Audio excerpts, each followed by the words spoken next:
आज हम बात करने वाले हैं स्टीम के ऊपर कि स्टीम किस किस हेयर और स्किन को लेनी चाहिए, किसको नहीं लेनी चाहिए। क्योंकि सभी को स्टीम लेना बड़ा अच्छा लगता है, सभी को ऐसा होता है हमें ज्यादा से ज्यादा स्टीम दे दी जाए ताकि हमारे हेयर्स और हमारी स्किन बिल्कुल अच्छे से सेट हो जाए। लेकिन आज आपको अच्छे से बताने वाली हूँ कि कौन सी स्किन पर कितने टाइम के लिए किसको कितनी स्टीम लेनी चाहिए।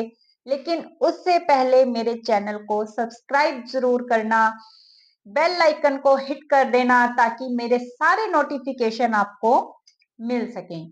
और डिस्क्रिप्शन को जरूर पढ़ना, शेयर जरूर करना, शायद किसी के बहुत ज्यादा काम का हो।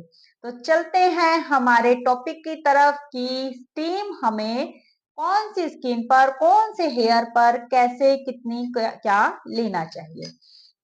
देखिए, सबसे पहले अगर मैं बात करूं स्टीम की, मैंने मेरे पास क्लाइंट्स भी आते हैं, बहुत सारी फ्रेंड्स हैं, उनसे बातचीत भी होती है स्टीम को लेकर। कई बार कोई टॉपिक चल पड़ता है तो उस टॉपिक में कहा जाता है कि मैं तो 10 मिनट स्टीम लेके आती हूँ, मैं तो 15 मिनट स्टीम लेके आती हूँ। कई बार मेरे क्लाइंट भी बोल देते हैं कि आपने तो सिर्फ 2 ही मिनट स्टीम दी है, वो पार्लर वाले तो 10 मिनट स्टीम देते हैं, वो पार्लर वाले तो 8 मिनट देते हैं। तो सभी के ये ऐसे ऐसे कुछ क्वेश्चंस होते हैं, तो उनको आज मैं ये इस वीडियो के द्वारा क्लियर करना चाहती हूँ कि स्टीम कौन सी स्किन पर, कौन से हेयर पर कितनी लेनी चाहिए या किसी को बिल्कुल भी नहीं लेनी चाहिए। तो चलते हैं हमारे टॉपिक की तरफ।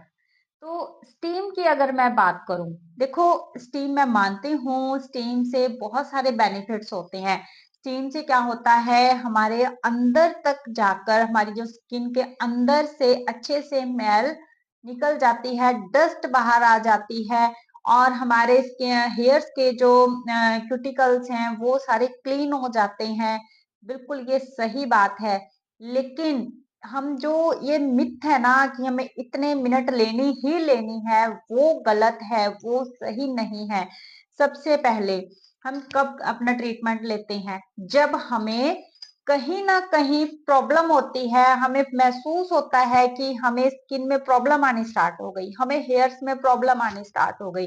एक छोटी सी बात है, बात हेयर्स की करते हैं सबसे पहले, उसके बाद स्किन की बात करेंगे। अब अगर आपके हेयर्स ड्राइनेस की तरफ है, फ्रीजीनेस की तरफ है, स्प्लिट्स हैं, तो ही आप स्पा की तरफ जाएंगे, तो ही आप मसाज की तरफ जाएंगे, तो ही आप ऑयलिंग की तरफ जाएंगे कि हमें हमारे बाल बहुत गंदे हो गए हैं, बहुत फ्रीजी हो गई हैं, हमारे हेयर्स ऐसे हो गए हैं, तो आप जाते हैं इन हेयर्स का क्या करूं, या ऐसा हो गया वैसा हो गया, है ना। कभी भी देखा है हेल्दी हेयर्स के लिए किसी ने ट्रीटमेंट लिया हो? हेल्दी हेयर्स के लिए कोई ट्रीटमेंट लेने नहीं जाता, सभी फ्रीजी ड्राई हेयर्स पर ही ट्रीटमेंट लेने जाते हैं। और हम ऐसे हेयर्स पर बिल्कुल भी स्टीम नहीं देते हैं, उसका रीजन सुनिए। तो ऐसे ही लोग बोलते हैं कि आपने हमें स्टीम नहीं दिया। जब हम उनकी मानकर अगर स्टीम दे देते हैं तो कुछ टाइम के बाद वो कह देते हैं कि बाल हमारे और भी ज्यादा खराब हो गई। तो सोच के देखिए कि यहाँ पर उनकी बात मानना जरूरी था या अपनी बात उनको समझाना जरूरी था। तो अगर हम स्टीम की बात करें, आपको ड्राई फ्रीजी हेयर्स पर, तो अगर आप कोशिश करें कि स्टीम बिल्कुल भी ना दें, जिनके बहुत ज्यादा ड्राई 70-80% हेयर ड्राई फ्रीजी हो चुके हैं ना, उनको तो स्टीम बिल्कुल भी नहीं लेनी चाहिए। ज्यादा से ज्यादा टॉवल हीट ले सकते हैं, लेकिन जो मशीन से डायरेक्ट स्टीम बाहर आती है वो आप नहीं ले सकते, बिल्कुल भी नहीं ले सकते। इन हेयर्स का सबसे बड़ा इलाज होगा कि आप कटिंग करवाइए, कट करवाइए। आप according to your splits, according to your dryness, आप सबसे पहले कट करवाइए और बालों की केयर स्टार्ट कीजिए। अगर आप कटिंग करवाते जाएंगे तो आपके जितने फ्रीजी हेयर्स हैं वो कट बड़े होते जाएंगे और कट से वो निकलते जाएंगे। और जब आप उनकी केयर करेंगे, ऑयलिंग करेंगे, दही लगाएंगे और अच्छे से उनका ध्यान रखेंगे तो क्या होगा, आपकी जो स्कैल्प है वो थोड़ी आप में उसमें पोषण आना स्टार्ट हो जाएगा और जो अंदर से ग्रोथ आएगी फिर वो थोड़ी बेटर आने स्टार्ट हो जाएगी। इन बालों को आप ऐसे ट्रीट कीजिए, ना कि आप स्टीम देकर उनको और खराब करें, और खराब मत कीजिए जिनके हेयर्स में ड्राइनेस है। तो अगर मैं बात करूं 50% ड्राई हेयर्स की, ऐसे बालों को भी मैं यही कहूंगी स्टीम मत देना, तो वो ज्यादा बेटर है। अगर फिर भी देनी हो तो सिर्फ 1 से 2 मिनट, 1 से 2 मिनट से ज्यादा स्टीम मत देना, बहुत होती है 1 से 2 मिनट। आप टाइमिंग देखेंगे ना, 2 मिनट निकालने मुश्किल हो जाते हैं जब आप स्टीम दे रहे होते हैं। उस टाइम पे डायरेक्ट स्टीम की जब वेट करते हैं कि स्टीम दे रहे हैं हम, तो 2 मिनट बहुत ज्यादा होते हैं।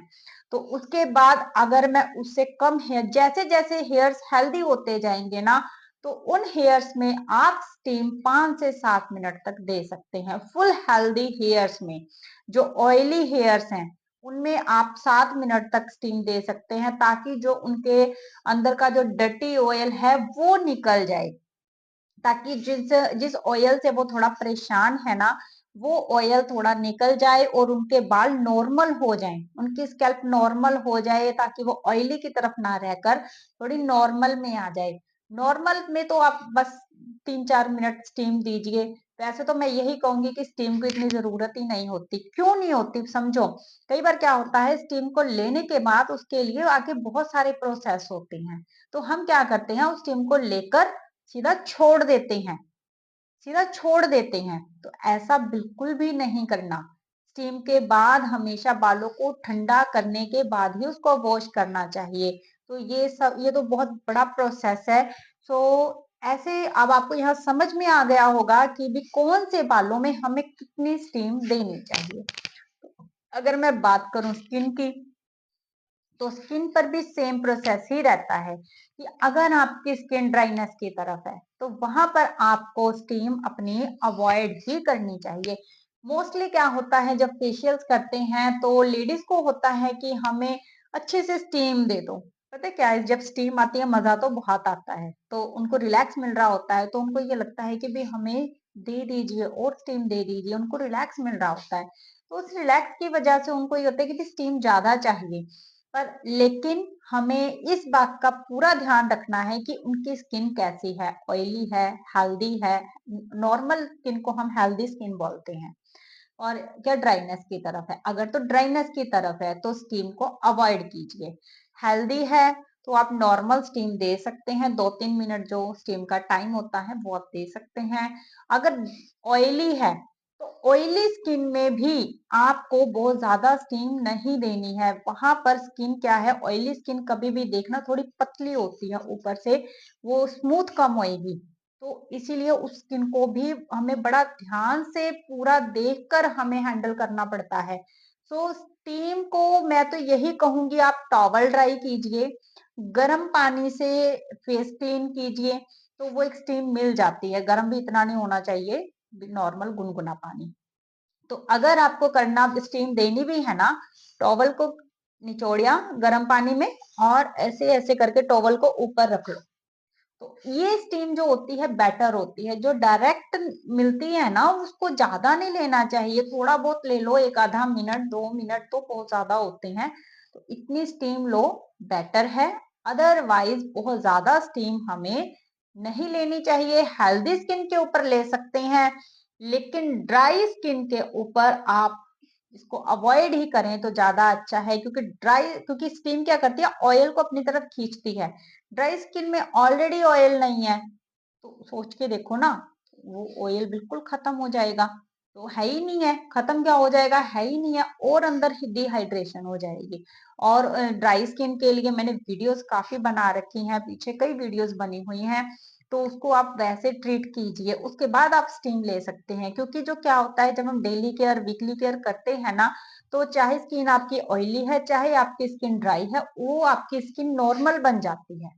तो स्किन को नॉर्मल बनाने के लिए हमें ये केयर करनी पड़ती है। क्योंकि जो एक ही चीज आ गई है, ज्यादा ड्राई है ज्यादा ऑयली है, तो वो चीजें सारी हमें ध्यान में रखनी होती हैं। सो हम आपको पता लग गया होगा कि हमें कौन से हेयर्स पर कौन सी स्किन पर कितनी स्टीम देनी चाहिए। स्टीम के पीछे मत भागिए, उसको समझो और यूज करो।